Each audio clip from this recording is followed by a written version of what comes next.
Kapayapaan sa gitna ng pag-alala. Filipos 4:6-7. Huwag kang mabalisa sa anumang bagay, sa halip ilahad mo sa Diyos ang lahat ng iyong kahilingan sa pamamagitan ng panalangin at pagsusumamo na may pasasalamat. At ang kapayapaan ng Diyos na hindi kayang abutin ng pag-iisip ay mag-iingat sa inyong puso at pag-iisip kay Kristo Jesus. Mga minamahal na mga kapatid sa pananampalatayang Kristiyano, araw-araw napakaraming bagay ang nagdudulot sa atin ng pag-alala. Nandiyan ang trabaho, pamilya, kalusugan at hinaharap. Parang hindi nauubos ang dahilan para tayo mabalisa. Pero sa gitna ng lahat ng ito, paalala sa atin Apostol Pablo, huwag kayong mabalisa. Hindi ibig sabihin na maging manid tayo sa problema. Sa halip, iniimbitahan tayo ng Diyos na ihandog sa Kanya ang ating mga alalahanin sa pamamagitan ng panalangin. Sa halip na matakot, manalangin. Sa halip na mangamba, magpasalamat.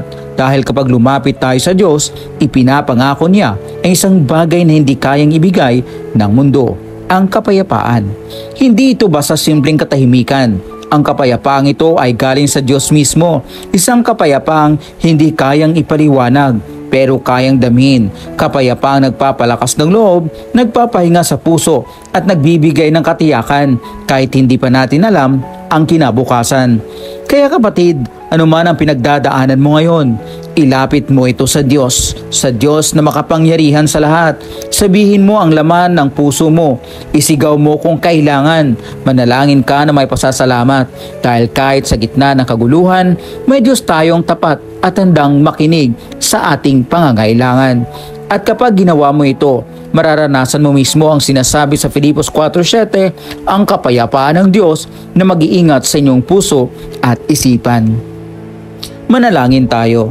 Panginoon, maraming salamat sa iyong paalala. Sa halip na mag-alala, kami ay lalapit sa iyo. Salamat sa kapayapaang hindi kayang abutin ng aming isip, ngunit sapat para patatagin ang aming loob. Ibinibigay namin sa iyo ang aming mga pasanin. Maghari ka sa aming puso sa pangalan ni Jesus. Amen.